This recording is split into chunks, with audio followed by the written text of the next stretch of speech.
Oke, untuk pengukuran resistansi kaitannya resistor tetap, ya. Jadi batas ukur yang digunakan di sini ada kali 1 sampai dengan kali 100 kilo ohm. Skala yang dipakai juga nanti ada dari yang paling atas ini. Jadi ada yang ohmmeter, ya kemarin sudah untuk setiap batas skill ya, skill yang dibaca, tidak kelihatan ya. Skill yang dibaca berapa nilai satu skillnya, satu stripnya itu tergantung dari angka bawah dan angka atas. Ya, tinggal dibagi. Jadi 0 dengan 1 itu beda dengan 10 sampai ke 20. Beda lagi 10, 20 ke 30. Jadi diikuti dari angka sebelumnya sampai angka sesudahnya itu nilainya berapa. Contoh ini 10 sampai 20 kan ada 10. Nilainya 10 ya. Kemudian dibagi berapa strip. Tinggal dibagi saja. Nah, diupayakan dalam pengukuran yang paling nanti bisa kalian baca stripnya supaya lebih akurat itu antara 0 sampai dengan 50. Ya, jadi ini yang stripnya agak banyak. Kalau yang 50 sampai 100 ini sudah strip untuk berapa lebihnya ini agak kesulitan. Jadi contoh 50 ke sini kan satu stripnya nilai 5 ya. Padahal di yang lain itu bisa 0,2. Ini 50, oh malah ya 5 ya. Ini 5 ini kalau mengikuti 5,3 ya mungkin agak agak agak kurang akurat nanti untuk mencari taksiran. Jadi kalau diupayakan nilai sampai sini berarti nanti kita tambahkan batas ukurnya. Contoh waktu kali 1 itu didapatkan kali 1 nilainya jarumnya ada di sini gitu ya. Berarti perlu kita naikkan kali 10 supaya naik nanti nilainya nunjuk ke angka segini. Kan karena dibagi 10 lah, karena kali 10 berarti jarum penunjuknya nanti akan berkurang 10 apa dibagi 10. Nanti kisaran nilainya di angka sini. Nanti hasilnya tinggal dikalikan 10 saja. Apalagi kalau jarumnya nunjuk ke sini. Itu dibayangkan nanti batas ukurnya dinaikkan kalinya ya. Nah, untuk prosedur pengoperasiannya juga sama. Setelah kita pilih batas ukur, langkah berikutnya yaitu kita lakukan kalibrasi. Kemarin sudah praktek cara mengkalibrasi bagaimana kaitannya dengan ohmmeter? Saya masih ingat? Afiri Aristo, kelompok berapa? Afi, Kelompok 1, Pak. kelompok 1 sudah praktek resistansinya. Cara Ya. mengkalibrasi bagaimana? Probe-nya digabungkan. Terus? Jarumnya di angka 0 yang sebelah kanan. Oke, jadi probe dibuka, kemudian dihubungkan, kemudian diadjust lewat 0 ohm adjuster knobnya. Lah kenapa kok jarum itu bisa bekerja ke kanan gitu ya? Waktu penunjuk apa? Tes pin atau probe-nya dihubungkan. Khusus yang ohm, kemarin mungkin kalian ingat di pertemuan 1, pertemuan kedua kalau tidak salah ya, tentang dasar. Sebentar, saya cari materinya. Kurang bukan. Yang pertama itu dasar multi.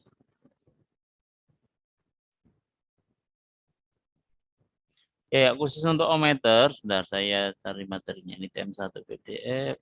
Enggak ya? Oke, coba. Oh, perangkat keras. Bukan. Komputer UTI. Sebentar. Itu, sebentar. ABS metode. PPT-nya mana? Coba.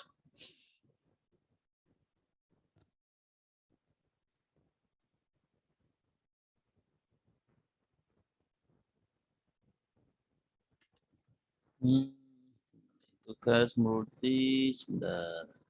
Saya agak lupa ini. Pengantar meteorologi tipenya coba.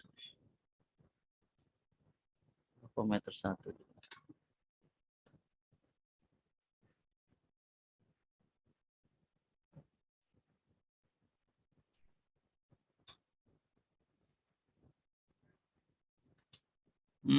Sebentar. Ini apa PPT. Ini sudah saya share belum ya? Kalau belum nanti ini sebenarnya di pertemuan 1 ini. Pengenalan tentang ahometer. voltmeter, JX360 TRF, ini bagian-bagiannya dari data user manual ya. Kemudian yang perlu kalian perhatikan lagi, ini tadi pengukuran di halaman 5, user guide-nya, ini skalanya, oke ya ini. Di slide, oke saya besarkan. Khusus untuk ohmmeter, jadi baterai YX360 TRF ini, kalau kalian buka covernya, itu ada baterai A2 sebanyak 2. Jadi ada sumber tegangan yang digunakan untuk apa? Khususnya kaitannya dengan pengukuran resistansi itu bagaimana kok jarum bisa bergerak dengan menempelkan probe. Jadi ada 0 ohm adjustable. Jadi waktu kita gunakan sebagai ohm meter, ini ada baterai positif dan negatifnya.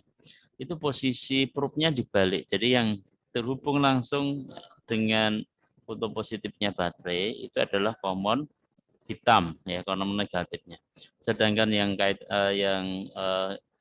negatif baterai itu terhubung dengan positif atau yang merah, probe yang merah.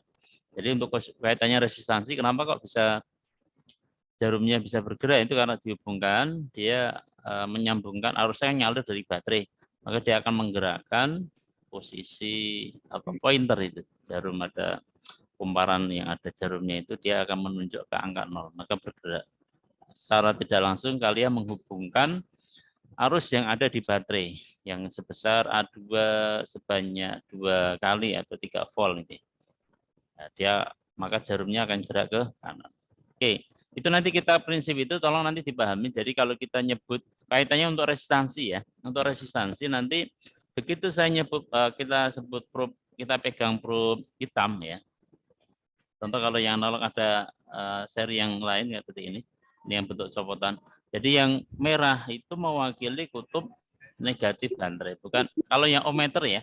Tapi kalau yang kita gunakan sebagai voltmeter, ampermeter sama. Yang merah itu mewakili positif baterai, yang hitam mewakili negatif baterai. Begitu kita pakai untuk ohmmeter, itu dibalik. Merah itu mewakili negatif baterai, kita mewakili positif baterai. Nanti juga kita gunakan itu dalam konsep pengukuran dioda dan transistor ya, dan LED ini. Nanti kita pakai itu. Jadi kalau kita gunakan ohmmeter, harusnya menggunakan skema yang ini, bearing diagramnya seperti ini. Sampai sini dipahami dulu, bisa ya? Kita lanjutkan. Jadi setelah dikalibrasi, baru cara apa tadi? Cara dalam kita membaca skala itu sama kayak tadi yang saya sampaikan, bahwa dilihat dulu pointernya itu di angka berapa, di tengah-tengah antara berapa gitu ya. Nanti untuk mengukur untuk lebihnya berapa, stripnya nilainya berapa, itu terpengaruh dari angka sebelum jarum dan angka yang dituju oleh pointernya atau jarum tersebut. Sedangkan cara pembacaan sama, harus tegak lurus dari cermin, itu sama ya. Cuma yang membedakan adalah jadi angka skalanya 1 dan nilai satu strip tergantung dari nilai di antara ini, angka sebelumnya dan angka sesudahnya. Pengkalinya tergantung dari ini. Kalau di batas bacaan kemarin kan tergantung dari setiap batas ukur yang kita pilih kan ada pengkalinya ya.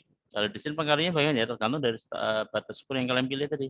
Kalau kali 1 berarti hasil yang di sana berarti itu. Kalau kali 10 berarti hasilnya ditawakilkan 10 dan seterusnya. Jadi lebih simpel kalau yang ohmmeter. Oke, kalau sudah, kita lanjutkan. Kemarin salah satu contoh pengukuran di resistansi tetap ada apa aja kemarin? Trafo ya. Trafo ini di dalamnya untuk ngecek lilitan. Nah, jadi mengukur tak posisi lilitannya itu apakah ada nilai resistansinya atau tidak gitu. Kemarin untuk bisa kita buat untuk mengecek apakah trafo tersebut kondisinya masih bisa dipakai atau tidak, dengan menentukan antara lilitan primer jadi aslinya kan di dalamnya kan ada lilitan gitu ya, cuma bentuknya lebih kecil diameternya. Jadi antara lilitan primer, jadi contoh nanti ada 0 dan 110 dan 220, itu harus ada nilai resistansinya. Kurang lebih ratusan ohm. Kemudian antar lilitan sekunder juga harus ada nilai resistansinya. Jadi 0 ke sekian itu harus ada. Semua terminal dicoba harus sama. Ini boleh bolak-balik ya. Jadi mana yang nolnya ditaruh di probe hitam atau yang di probe merah, tidak masalah. Yang penting acuannya 0, terminal 0 dengan terminal yang lain. Karena waktu kita ngukur kemarin tegangan kan acuannya juga 0 atau CT ya. Itu dengan terminal yang lain. Nah, kalau ada satu terminal yang dihubungkan dengan 0 ohm kok tidak ada nilai resistansi, oh berarti dia di dalamnya putus lilitannya. Berarti terminalnya secara otomatis nanti tegangannya tidak mau keluar. Nah, itu cara menentukan trafo sebelum kalian pakai, apakah baik masih dalam kondisi baik atau tidak. Dicek antara lilitan primer dengan lilitan lilitan primer sendiri, lilitan sekunder sendiri.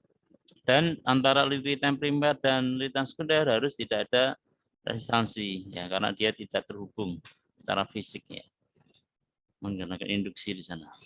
Nah, itu dipakai nanti kalau di dalam analisis trafo.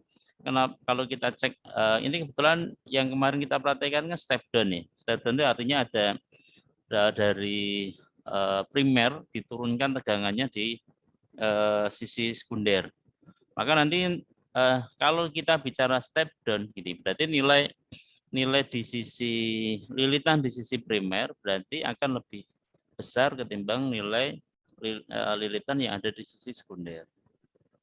Contoh saja kalau kita memiliki yang di primer mungkin 0 sama 220 ya. Kemudian kita di sisi sekundernya 0 dengan 12 gitu. Itu kalau dibandingkan dengan berapa, kita kan tidak mungkin tahu nilai banyaknya lilitan, kan tidak mungkin. Ya, cuma kita bisa mencari panjangnya. Dari apa? Dari nilai resistansi itu. Semakin tinggi nilai resistansi sebuah lilitan, tentunya akan mempengaruhi hambatannya juga, karena jenis kabelnya kan sama. Berarti nanti nilai resistansinya yang akan semakin, kalau besar berarti semakin, kalau banyak lilitannya berarti semakin besar nilai resistansinya. Ya, nanti kalau ada yang kemarin sudah beberapa praktek bisa kalian bandingkan. Jadi antara 0 dengan 220 dengan sisi sekunder 0 dengan 12 itu pasti akan mengikuti. Jadi jumlah nilai resistansinya karena dia step down berarti kalau dibuat perbandingan itu lilitan di sisi NP per NS ya, atau lilitan di sisi primer dibandingkan dengan nilai lilitan di sisi sekunder itu berbanding lurus dengan VP per PS, atau tegangan di sisi primer dan dibandingkan dengan tegangan di sisi sekunder. Begitu ya, itu nanti konsep itu kalian pakai sampai membuat karya tulis ilmiah. Sampai nanti membuat alat. Konsep tentang trafo itu seperti itu. Kemudian ada coil juga sama konsepnya. Atau juga bisa dimanfaatkan untuk ngecek kabel. Jadi kalau kita punya roll kabel gitu ya, mengecek apakah dia putus di tengah jalan, nanti ya sambungkan aja ujung dengan ujungnya. Kalau terdapat nilai resistansi, oh berarti kabelnya terhubung. Kalau tidak ya berarti ada putus di tengah jalan. Kemudian kita bicara resistor ini mungkin lebih ranahnya ke diskrit ya, saya sampaikan sekilas saja bahwa resistor fungsinya ada beberapa macam, ada kita pakai untuk bagi arus, pembatas arus listrik, dia sering dipakai untuk LED gitu ya. Nanti kalau kita ngukur ampere meter untuk menyalakan LED itu untuk membatasi arus yang masuk ke sana. Ada pengatur arus listrik, jadi pembagi arus listrik, ada pembagi tegangan listrik, ada bisa juga sebagai penurun tekanan listrik. Nanti beberapa aplikasi yang kita pakai paling satu dan pembagi tegangannya. Oke, kemudian jenis-jenisnya seperti apa yang resistor? Untuk yang jenis resistor sendiri itu banyak ya. Kalau yang kategori resistor ada resistor tetap, ada resistor variabel. Resistor tetap, contoh yang di sini ada ini, yang ada gelang warnanya, kemudian yang ada angkanya, itu masuk ke resistor tetap. Sedangkan resistor variabel itu ada yang potensionya ini ada trimpotnya, kemudian ada LDR, kemudian ada PTC, NTC, atau nilai resistansi yang berubah, atau ini resistor variabel yang geser nanti. Atau nilai resistansi yang berubah sesuai dengan ini tindakan. Kalau yang geser itu ada resistor gerak ini ya, digeser untuk menggunakan potensinya juga gerak. Kalau yang LDR itu tergantung nilai resistansinya dari intensitas cahaya yang masuk di permukaan sini. Ya, besok kita perhatikan. Tapi ya NTC PNTC mungkin belum bisa kita perhatikan karena harus ada ini ya, terapi harus disimulasikan. Biasanya kalau toolkitnya sudah dapat itu kita pakai solder untuk mengubah suhu di sekitar itu ya. Harus tahu bahwa perbedaan kalau ada suhu naik itu PTC, karakteristik PTC seperti apa, NTC seperti apa. Tapi karena toolkitnya belum datang, pasti diusahakan ya mungkin nanti setelah UTS nanti kita susulkan prakteknya juga tidak apa-apa. Yang kita perhatikan nanti potensiu, LDR sama itu ya yang karena yang trimpot ini mewakili potensiu sudah sama. Oke, itu jenis-jenis resistor. Kemudian ya resistor tetap. Ini dari gelang warna saya kira di screen sudah sampaikan belum ya tentang resistor? Sudah belum disampaikan tentang resistor? Cara penghitungan kakinya sudah ya? Sudah Pak. Oh sudah, berarti saya kira sudah. Ini diupayakan hafal ya. Kalau bagi mahasiswa diupayakan hafal karena kaitannya dengan elektromedis itu ya aneh nanti kalau seorang tenaga elektromedis ditanya ini R-nya 2K ini apa warna gelangi kalau di tuku beli di toko spare part itu ya aneh-aneh nanti. Jadi diupayakan hafal gelang warna gelang. Kemudian ada yang gelang 4, ada yang gelang 5 ya. Itu tergantung ada perumusannya sendiri-sendiri.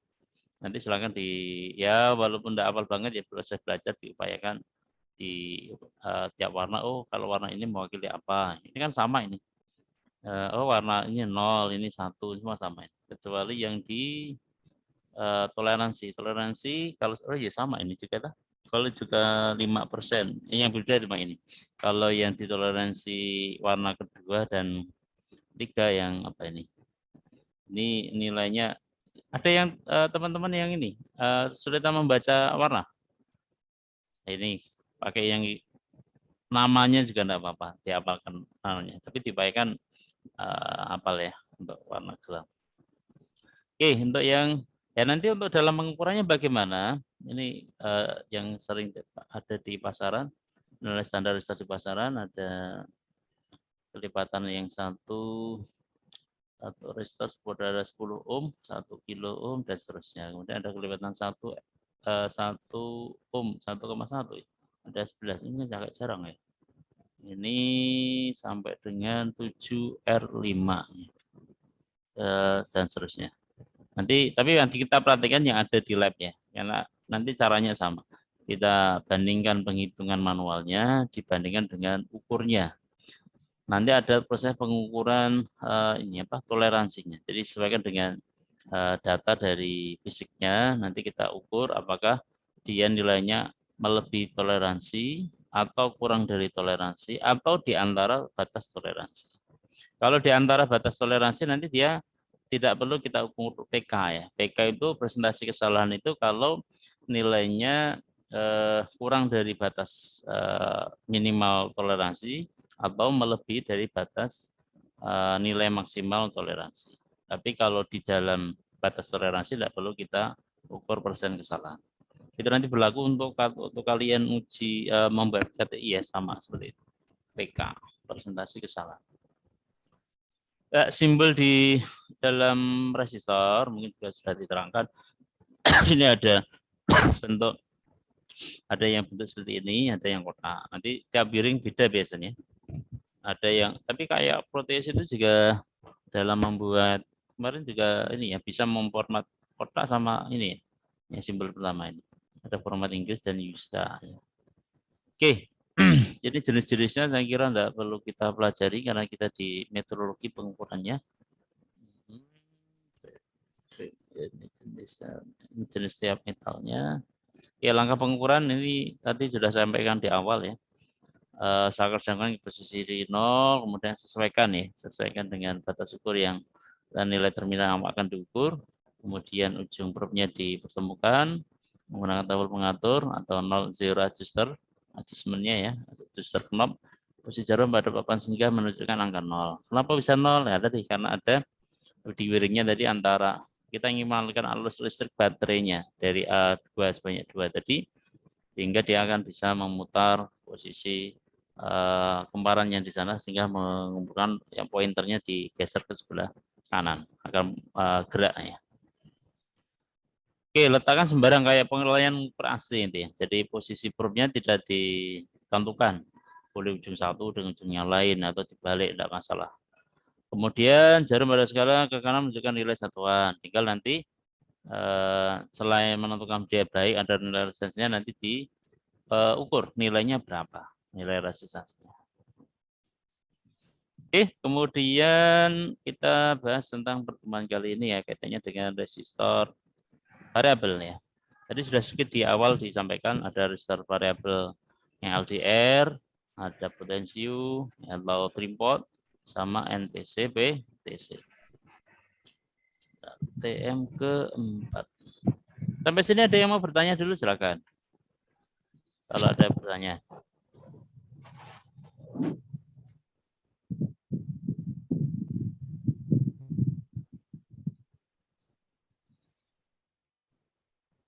Abi Rafdi, ada yang bertanya? Belum. Belum, Pak. Ke uang kelima, kita keempat ya. Temuan keempat.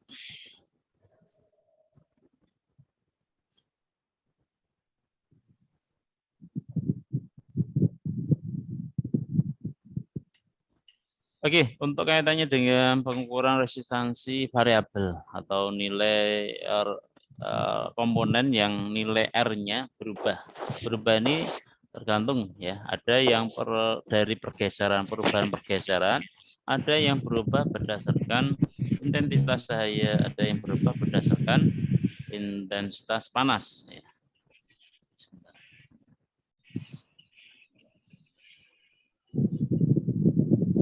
Rizky, saya mau dulu ya. Mungkin OTW ini, sambil OTW ini. Oke, ya nanti rekapannya jernih. Oke, untuk resistor pertama kita bahas tentang potensio. Ya, potensio itu yang beredar di pasaran juga banyak ya. Berapakah sih enggak apa. Nanti yang kita perhatikan ada 10, 5 ada kelihatan. 5, 10, kemudian ada 15, ada yang 50K. Biasanya tertera di sini. Ya, di sini. Di sisi sininya ada berapa K gitu. Kemudian potensio itu memiliki 3 kaki ya. Kalau disimbolkan dalam format Inggris atau yang kotak tadi, formatnya seperti ini, kotak, kemudian ada garis yang menuju ke sana, yang ini garis panah menuju ke sana. Kalau yang formatnya US itu zigzag, kemudian ada panah yang ke sana. Kemudian termasuk dalam kategori komponen pasif yang karena resistor ya. Berubah nilai satuan ukuran dengan cara memutar atau pergeseran tadi, memutar-mutar tuas, memutar atau skrup yang menggerakkan kotak geser atau menyapu wiper terdapat dalam resistor tersebut. Kemudian selain simbol pengertian sudah. Bentuknya seperti ini. Nanti dalam pengukuran kita karena ada tiga kaki tadi ya, kita namakan saja ini untuk mempermudah nanti dalam pengukuran ya, bahwa ada kaki A, B, dan C. Untuk mengetahui nilai maksimalnya atau nilai dari potensi itu berapa toh, itu bisa kalian ukur dari A sampai dengan C tanpa memutar tuas. Jadi ukur maksimalnya nilai potensi ini berapa toh, A sampai C gitu. Pastikan nanti kalau sini tertera 50K ya berarti kalian batas selektornya kira-kira yang bisa mengcover nilai antara 50K tadi. Ya, jadi jangan sampai kalau kali 1 tadi kan maksimalnya 2K ya, berarti tidak bisa. Berarti nanti kalian tambahkan pakai 100 kali 100 enggak apa-apa. Nanti nilainya kan di angka 5 ya. Di angka 5 nanti kan kali 100 kan jadi. Oh, tadi 50K per 5K saja. Kalau 50K berarti di angka kali 1K. Tapi kalau di angka 5K berarti nanti cukup pakai kali 100. Bisa, kali 10 juga bisa.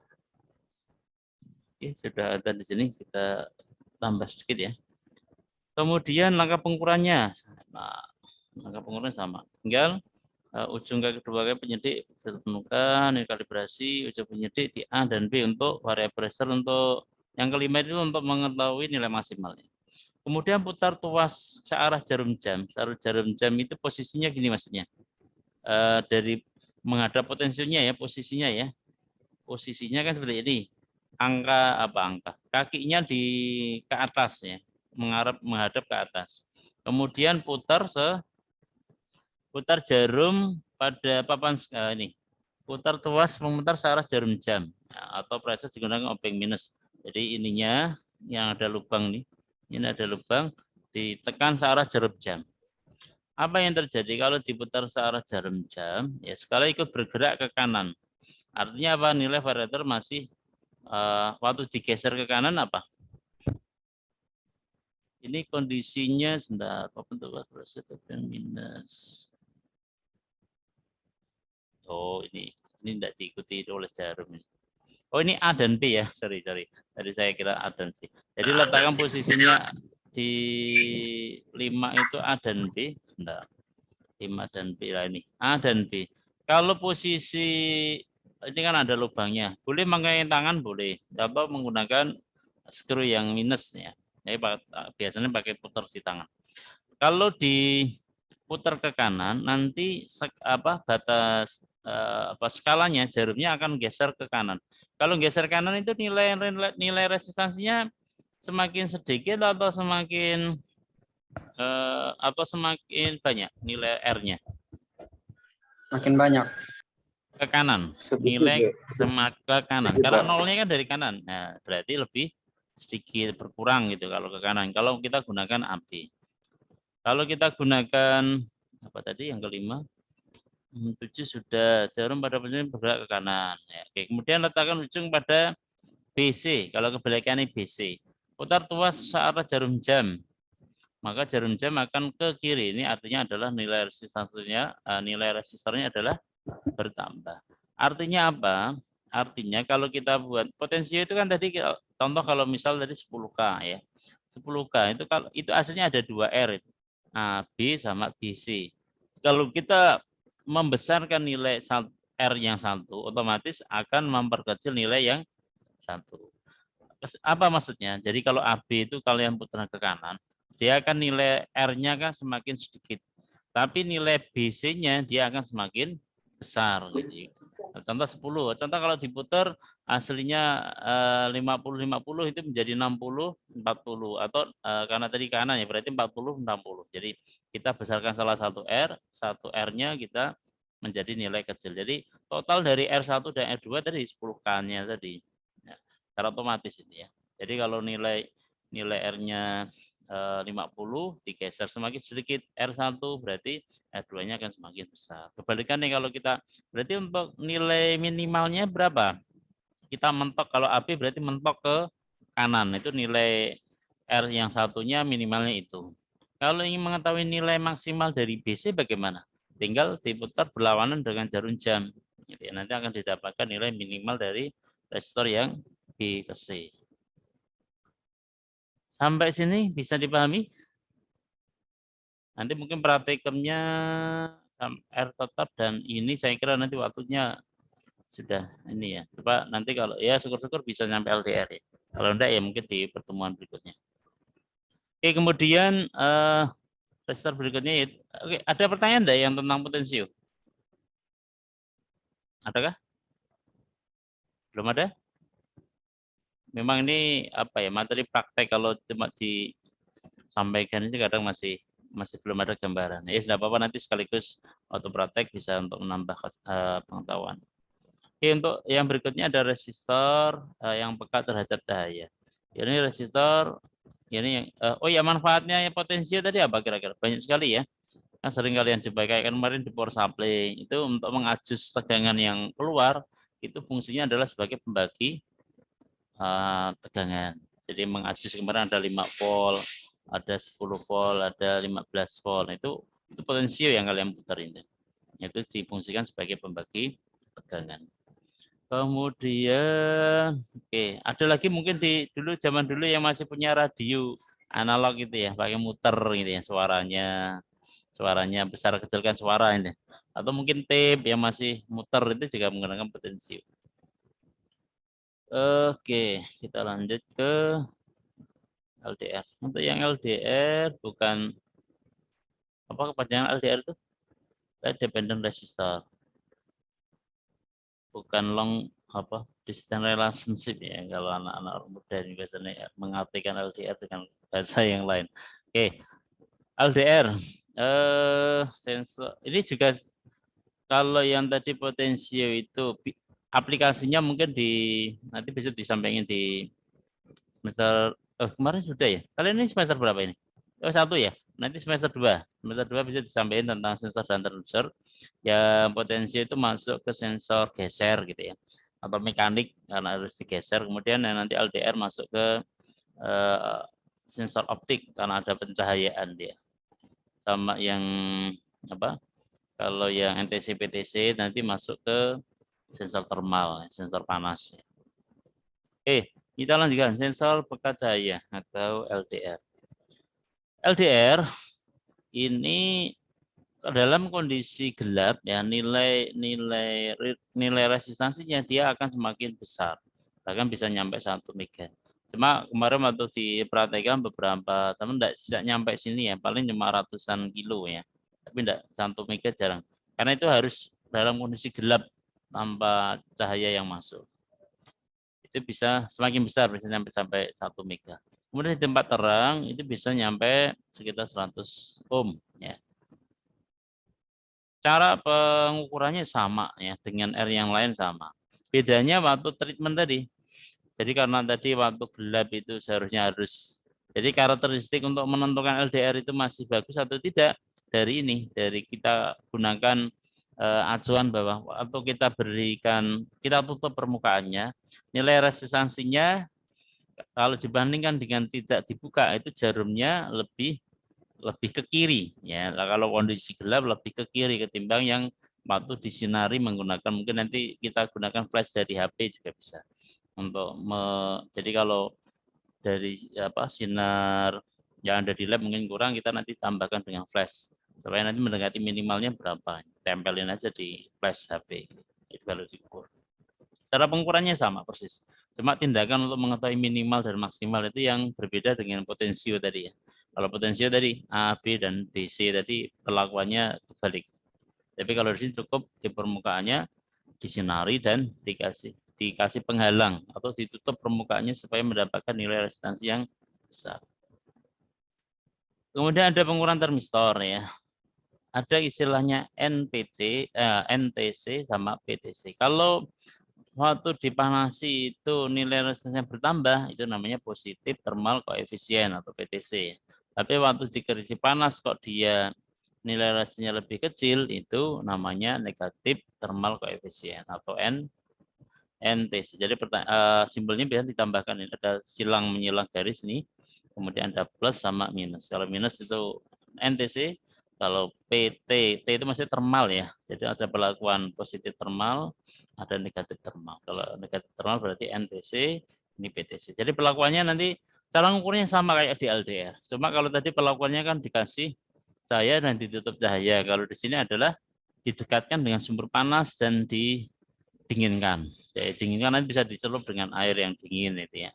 Atau kalau dipanaskan berarti didekatkan dengan sumber panas. Ya Allah, sumber panas pakai urai ya tidak mungkin, nanti bahaya ya, pakai solder biasanya. Itu benar-benar waktu sudah ada toketnya bisa dicoba. Oke, seperti itu. Pengukurannya sama. Oke, sama. Nanti untuk aplikasi LDR dan NTC-PTC itu biasanya dipakai dalam membagi tegangan seperti ini. Jadi kalau yang tadi potensio itu bisa menggunakan yang pertama ini. Yang simbol pertama. Jadi di dalam potensi itu kan ada R1, R2. Nanti tinggal diadjust saja. Tapi simbolnya biasanya ini ada strip gitu, langsung dia ke output. Ini yang simbol ini ya VR.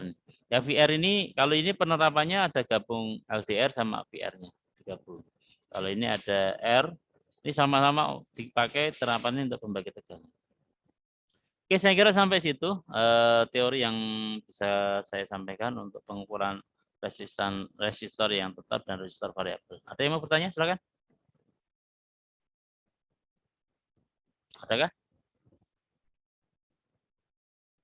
Bentar, sambil saya absen ya.